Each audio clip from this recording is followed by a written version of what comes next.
Oke, gimana ya membuka video kali ini?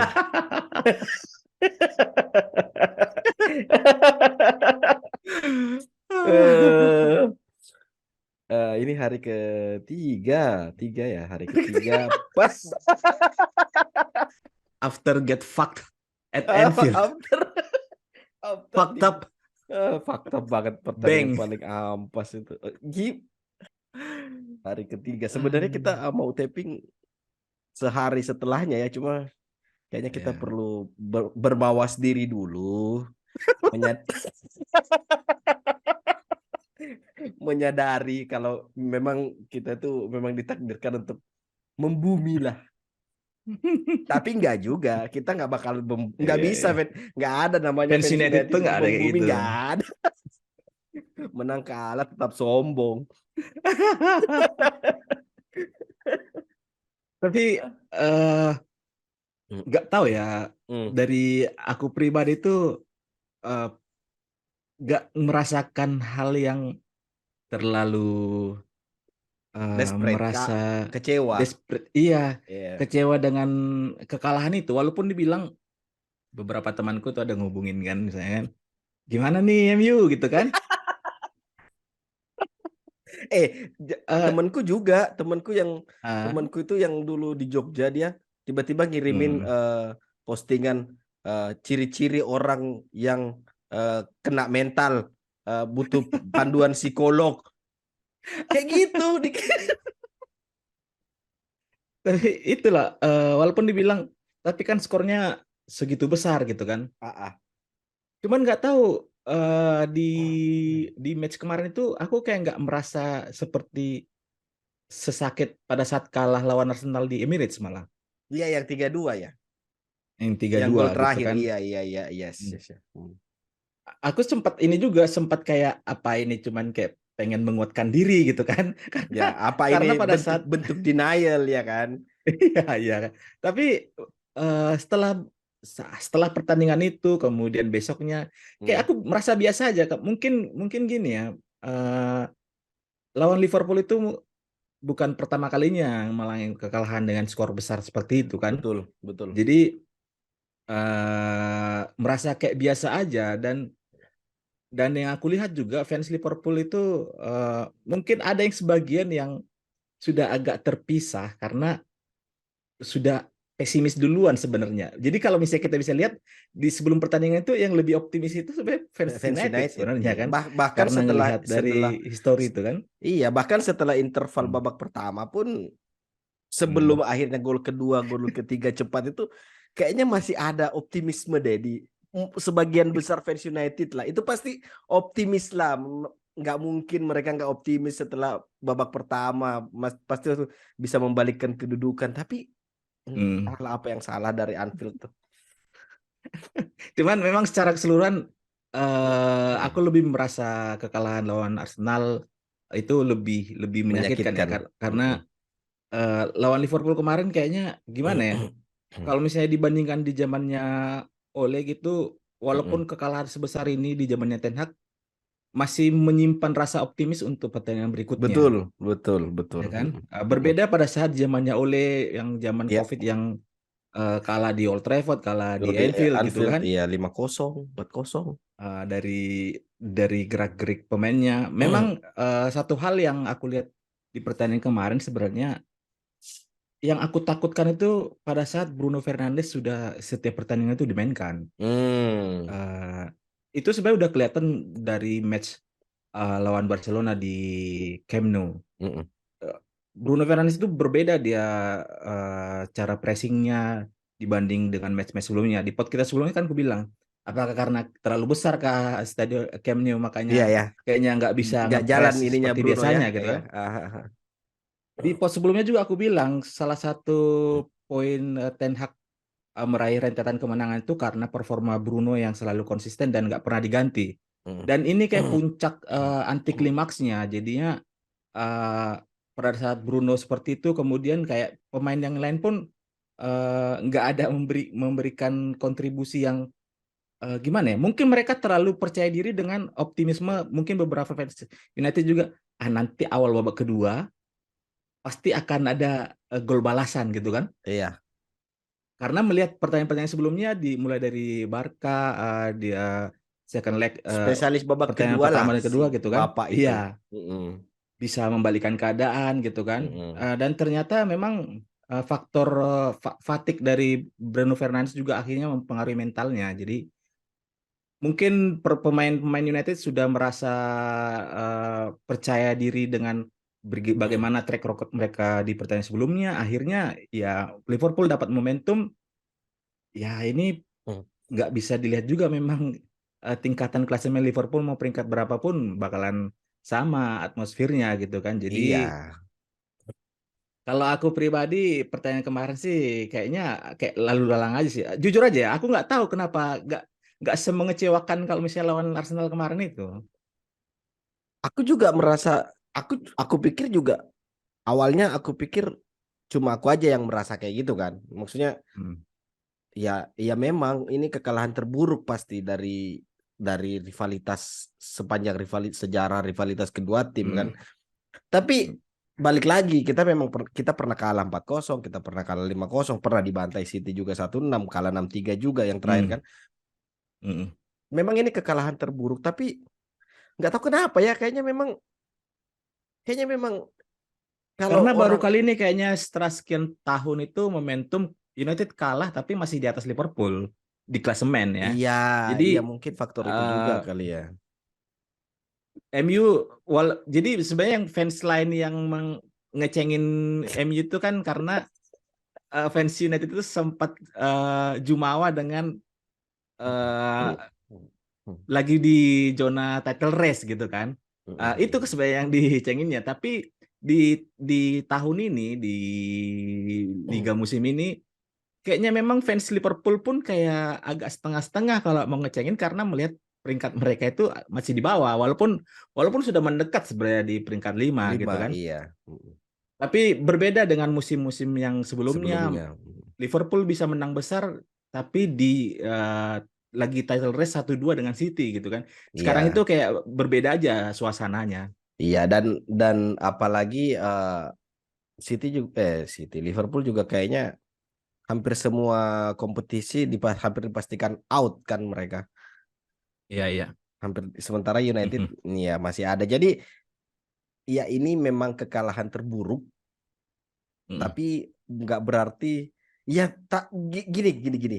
Fans United orang yang dukung United ini pembelaan sih, tapi memang kenyataannya kayak Mhm. gitu. Orang yang dukung United dari sebelum 2010 gitu kan. Itu udah tahu lah gimana jeleknya pas dibantai 1-4 pas Nemanja Mhm. Vidic dibuat ketar-ketir sama Fernando Torres dan akhirnya kartu Oh merah iya, gitu iya, kan. iya, iya. Kalah Ya. 1-2 juga di FA Cup, golnya Mhm. Dirkait. Itu juga Mhm. lawan itu juga menyebalkan, tentu saja lebih Mhm. menyebalkan dibanding yang 7-0 ini. Tapi ya dasarnya fans United ya songong ya tetap aja jalan. Jadi Tapi memang ini juga mungkin bagi sebagian besar fans United yang masih menyimpan harapan. Kalau menurutku faktornya cuma karena Erik Ten Hag sih. Jadi kita bisa iya. ngelihat bagaimana passionnya seorang Erik Ten Hag dan bagaimana dia bisa mengubah mental pada saat kondisi lagi down begini gitu kan. Betul. Ya kayak sebelumnya kamu udah bilang juga kayaknya sudah lama banget ya MU yang kalah lawan Brentford gitu kan. Kayak sudah lama banget gitu. Padahal masih di Karena musim memang ini. masih di musim ini gitu. Jadi tapi rasa optimisme ini akan terjawab setelah pertandingan nanti Europa League bagaimana United bisa bounce back gitu kan. di lawan Real Eh, Betis ya. Real Betis kemudian nanti Lah di kembali lagi ke liga gitu ya kan. Liga Jadi Southampton. setidaknya sebelum international break Mm-mm. itu sudah bisa kelihatan harusnya bagaimana optimisme itu masih tetap terjaga oleh Erik Ten Hag. Jadi kalau bagiku pribadi memang dari pertandingan kemarin itu satu hal yang memang aku agak sedikit kurang srek pemilihan pemainnya itu harusnya sih di pertandingan sepenting ini Wan Bissaka itu secara defensif Dimainkan. lebih bagus dibanding Dalot Mm-mm. gitu kan. Mm-mm. Dan harusnya Wan Bissaka yang Ya. dimainkan karena Diogo Dalot itu kayaknya apa ya? defensive awareness-nya Dalot itu defensifnya kurang. nggak ada, karena kemudian Hmm. sisi penyerangan juga nggak ada kontribusi gitu kan. Ya. Cuman memang beruntung aja MU sebenarnya di babak pertama itu masih bisa mengimbangin, bahkan sampai menit 30 tuh kayaknya United itu lebih Mendominasi. dari segi Peluangnya create lebih chances banyak. itu lebih bagus gitu kan. Malah Liverpool tuh Nggak kelihatan ada. kayak goyang banget, nggak jelas. Kalau istilahnya gerasa gerusuk dibilang kan. Iya, iya, Cuman iya. pertandingan besar seperti ini memang dari satu momentum itu kemudian dapat support dari fansnya di Fans. Anfield, ya seketika bisa langsung berbalik, dan golnya itu nggak karuan gitu kan. Iya, iya. Jadi cuman memang ya tipikalnya United ya kayak gini lah sebenarnya, sampai kenapa fans lain itu sebenci itu sama United, karena mainnya tuh nggak pernah seindah kayak orang melihat Jaya Liverpool juara kemarin, Arsenal musim ini gitu kan. Atraktif lah. Tapi bisa banyak menjadi pengkoleksi gelar terbanyak Liga Inggris gitu kan. Bisa 2000 berapa tuh yang hat-trick juara Liga Inggris 6, 7, dengan main 8. yang kayaknya nggak bakalan pernah mencapai seindah gayanya Arsenal gitu kan, Liverpool gitu, Iya. City. City-nya Pep gitu kan. Dan itu yang bikin fans lain itu sebenci itu gitu. Jadi Salah satu faktornya. iya, kekalahan yang kemarin itu juga memang ya orang nggak sampai ngira kok bisa, katanya tim besar kok sampai 7-0 gitu kan. Iya, iya. Tapi ya itulah memang cerita-cerita kalau jadi fansnya United gitu. Iya, benar sih tadi kamu ngomong ini nanti gimana pemain merespon kekalahan ini dengan pertandingan lawan Real Betis sama di Liga nanti di akhir pekan nanti. Karena aku tadi sempat baca katanya pas habis kalah itu Ten Hag ngerujak pemain ya di ruang ganti. Nggak ada yang boleh ngomong. Iya, iya. Terus suruh dengar suara di ruang ganti sebelah, mampus kalian.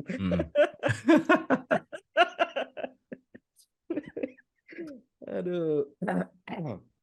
Tapi tahu nggak apa yang lebih menyakitkan dari pertandingan Liverpool kemarin, derby kemarin? Bukan kekalahan 7-0-nya sih yang menyakitkan. Apa?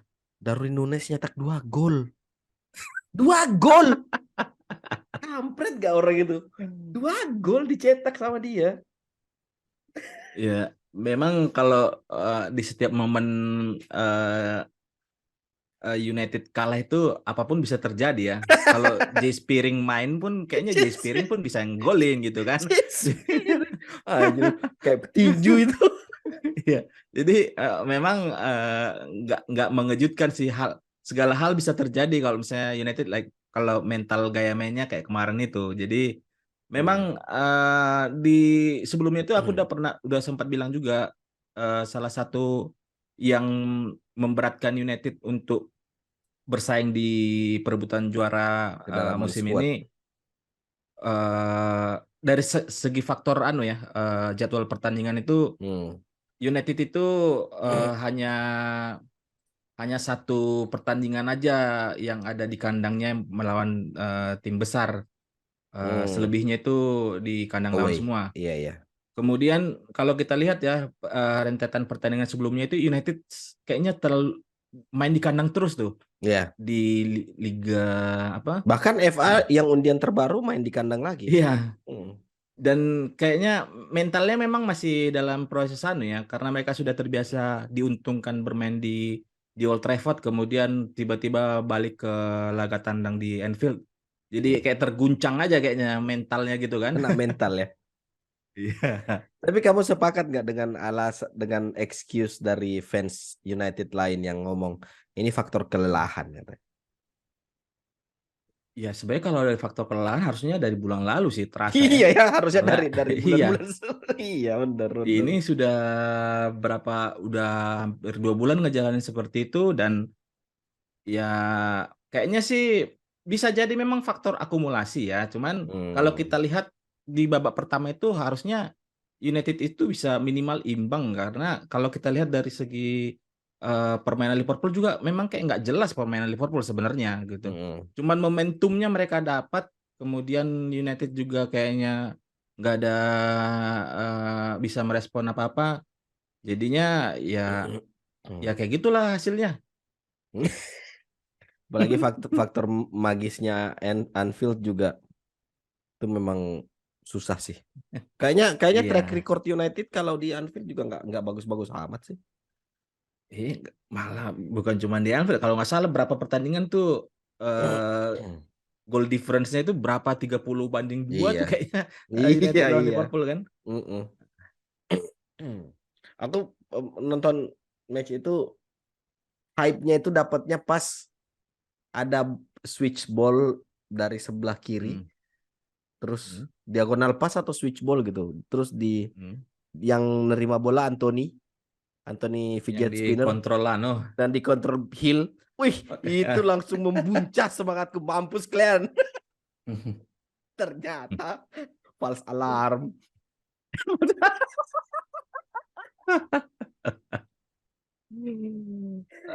Cuman Aduh. kayaknya memang faktor ini ya, Hmm. pemilihan pemain Erik ten Hag itu nggak tahu, memang dia terlalu percaya diri menghadapi Liverpool gitu. Hmm. Akhirnya eh, kurang memberikan dalam tanda kutip efek kejut untuk pemilihan pemain ya dan formasi. Misal dia masih bisa punya opsi menaruh 3 gelandang sejajar di tengah misalnya kan, Hmm. setidaknya memanfaatkan fast break atau progresi pada saat counter attack gitu misalnya. Hmm. Tapi ya suatu saat memang akan mengalami seperti ini di momen Iya. proses pembangunan Erik ten Hag. Cuman memang momennya itu ketemunya Lagi pas Liverpool ampas pula aja gitu kan. lawannya Iya, Liverpool. Iya, iya. iya, Jadi iya. ya sama kayak yang kamu bilang di awal tadi, kita dikembalikan lagi ke bumi gitu kan. Nggak, nggak melayang lagi. Cuman memang momennya tuh kok bisa pas ke Liverpool pula gitu. Oh iya, dikembalikan ke bumi tapi habis itu melayang lagi. Aduh. Itu proses golnya Gakpo itu kan kesalahannya Dalot.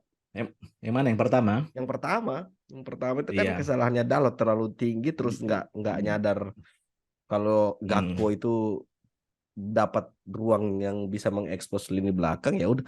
Tapi lihat golnya Gakpo yang pertama itu juga gila, itu yang apa, flick, bukan flick sih, kayak turn beloknya itu kayak kayak Hmm. FIFA gitu loh. Itu halus Oh, halus banget, serius. iya, Gila, iya. itu halus terus di placing itu gila. Salut lah. Jadi menurutku ini kemarin United kalah murni karena Ini kekalahan yang biasa sih, kekalahan yang kesalahan yang sama biasa ya. nilainya kayak lawan yang lain gitu. Walaupun Hmm. dibilang 7-0, bodo amat gitu kan. Iya. Sebelumnya juga udah pernah kok 5-0. 5-0 Heeh. kalau nggak salah itu home away 5-0. Oh, 5040, Berapa kosong tuh? 5040, 5-0 ya. 5040. Jadi kalau bagiku pribadi sih yang dari kekalahan ini mungkin yang terasa agak mengecewakan itu ya. Hmm. Jadi melihat persaingan sampai akhir musim agak lebih ketat untuk memperebutkan posisi 1-2 itu, jadi langsung langsung hilang aja gitu. Jadi Hmm. aku kemarin kan bilang mungkin untuk melihat sejauh mana United bisa di jalur title race itu nanti kalau sudah di akhir bulan 3 Iya. atau masuk bulan 4 gitu. Jadi ini lebih cepat aja sih. Hmm. Setidaknya bisa lebih fokus aja di Europa Kompetisi League. lain. Ya, ya, ya, Mm. ya, ya. Cuman yang menarik bagiku sih dari kekalahan ini, kira-kira dari awalnya possible 4 gelar, satu sudah tercapai, Hmm.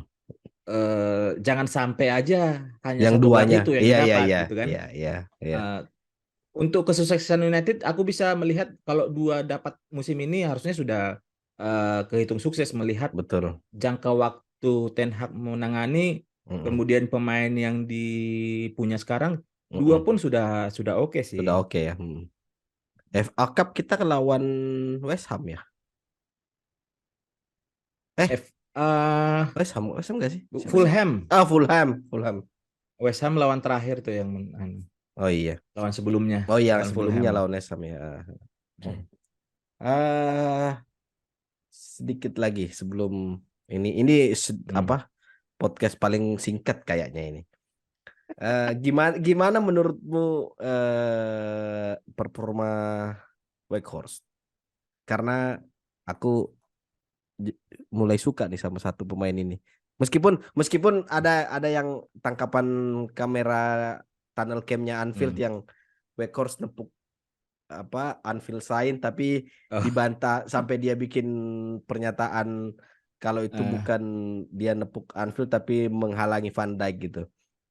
hmm. Weghorst diganti di babak kedua dan ini kayaknya pertandingan yang dimana dia nggak bisa ngapa-ngapain sih sebagai Kontribusinya nggak iya kelihatan ya. kontribusinya nggak begitu gila meskipun sebenarnya Hmm. masih masih Dia masih bermain konsisten cukup iya melakukan pressing kan. iya meskipun kok pressingnya Hmm. masih ada gitu.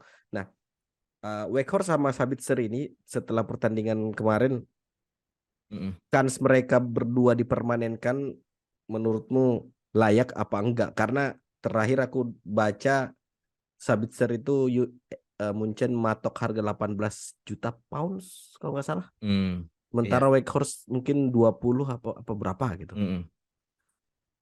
Iya. Kalau dari chance untuk dipermanenkan sih masih besar ya, karena kalau kita melihat hanya berkaca dari pertandingan kemarin itu di Anfield, aku lihat memang yang berbeda dibanding pertandingan sebelumnya, Weghorst itu biasanya memainkan peran sebagai nomor 10 itu bukan mulai pada saat dari menit pertama. Di Mm-mm. Anfield dia memerankan Dari awal. pemain nomor 10 itu langsung dari awal gitu kan. Mm-mm. Di Mm-mm. pertandingan sebelumnya dia memulai dari nomor 9, kemudian di menit-menit tertentu dia memerankan perannya seperti yang nomor 10 yang banyak pemberitaan gitu kan. Mm-mm. Karena apa? Kalau misalnya kayak kemarin itu memang aku lihat langsung lini lini belakang dan tengah Liverpool itu langsung bisa nebak dan mengunci eh, ruang untuk Weghorst melakukan pressing. Akhirnya apa?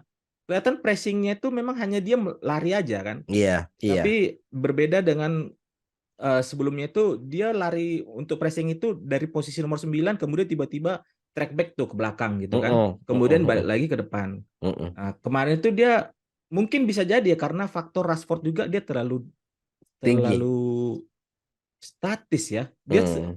nomor 9 di situ terus dia kan. Iya, Berbeda iya. dengan kalau misalnya dia sebelum-sebelumnya kan Ten Hag itu selalu membuat variasi itu kalau Rashford di kiri kemudian Weghorst yang Weghorst dia tengah.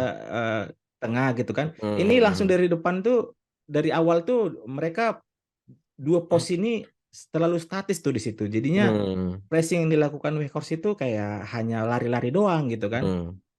Apalagi dengan dimainkannya dari menit awal Anthony itu ya berbeda dengan gayanya Garnacho. Kalau Mm. Anthony itu ya itulah bencinya aku sama sama si Kon ini. Harusnya dia bisa belajar sih ngeliat gimana Mo Salah itu kalau nyusur sisi pinggir lapangan, Ah, dia akan selalu mengarah ke depan terus tuh, enggak yang diam kemudian iya, trik-trik nggak jelas iya, passing belakang gitu kan. iya, iya, iya.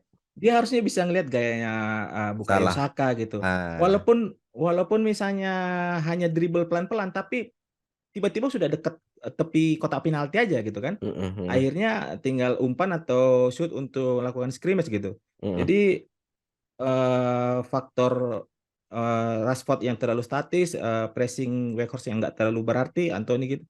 Cuman memang secara keseluruhan ini hanya hari sial aja mungkin bagi Ten Hag dan 11 Mm. pemain yang diturunkan di pertama gitu. Jadi Mm-mm. secara keseluruhan Sabitzer atau Weghorst harusnya masih layak Mm. dipertahankan dan dipermanenkan musim depan. Mm. Dan menurutmu harga 18 dan 20 juta pounds itu masih masuk akal ya, masih dalam range Masuk yang akal wajar ya? lah. Mm. Ngelihat dari pasaran harga sekarang itu still deal banget sih kalau menurutku. Eh. Nah, untung kamu ngomongin Anthony. Iya, yang bikin gedek sama Anthony itu sebenarnya pergerakannya dia sih. Dalam artian Mm, di setiap pertandingan, hampir di setiap pertandingan yang ada Anthony main, itu pasti dia mm, terlalu melebar dan selalu mm. mepet-mepet dengan garis Ya. lapangan gitu, dan kalau Hmm. nggak throw in ya udah bolanya Mm-mm. lepas gitu. Kalau Mm-mm. misalnya Anthony mau nyoba nyontoh gaya mainnya Salah atau Bukayo Saka, Mm. nggak begitu mepet dengan touchline itu mungkin masih Mm. bisa dimaklumi gitu kan. Cuma yang nggak tahu, mungkin ya style mainnya si kawan ini memang kayak gitu sih, jadi ya gimana, susah mau diubah. Kalau memang style mainnya kayak gitu, eh Ten Hag sih harus bisa menginstruksikan satu atau dua pemain harus ada di sekitarnya, Harus, iya setidaknya bisa iya melakukan betul one touch, anu kan, eh, betul. Mm-mm. ke Erling Haaland dari performa Haaland yang agak menurun. Jadi dibilang begini, Hmm. Haaland tuh kalau misalnya dikasih bola bagaimanapun kayaknya peluang golnya 100% gitu kan. Iya Cuman yang jadi tantangannya adalah pada saat dia nggak dapat supply, apa yang bisa dilakukan oleh Haaland. betul. Nah, Anthony itu kalau misalnya memang kayak gitu mainnya, yang 9 teman yang lain itu harus bisa juga tuh menyesuaikan dengan itu. Cuman memang Iya, harapannya orang kan United beli Anthony ini, apalagi 100 ngelihat juta lagi. zaman dia Ajax itu, Hmm. dia bisa eksplosif tuh di Mm-mm. sisi sayap gitu kan, Iya iya bukan yang hanya ngetrik-ngetrik begitu gitu. iya. Mm-mm. Itu dia. Dan aku juga mulai meragukan eh, daya jelajahnya Anthony sebagai winger. Hmm, Itu ya ya. berapa kali itu dia nggak, bukan tipikal pemain yang bisa punya napas sekali tarik terus langsung Iya. ngejar gitu, langsung kabur gitu kan, kayak Hmm, Garnacho.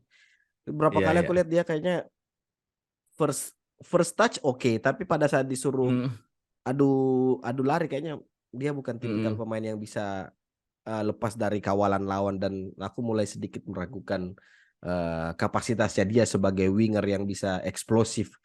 Mungkin mungkin iya. nanti pada akhirnya Garnacho bisa lebih lebih lebih perform dibanding Anthony. Hmm, iya. Anthony memang kurang mendukung apa taktiknya Ten Hag ya, karena beberapa kali kan kita lihat proses golnya United itu tuh hanya satu umpan kemudian ke depan Iya. tiba-tiba ada dari Rashford kemudian cut inside gol gitu kan. Mm-mm. Nah, Anthony yang kelamaan pegang bola ya nggak cocok kayak gitu. Iya, iya.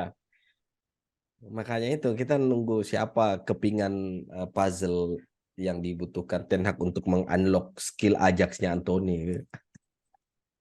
Kayaknya Wilfried Zaha.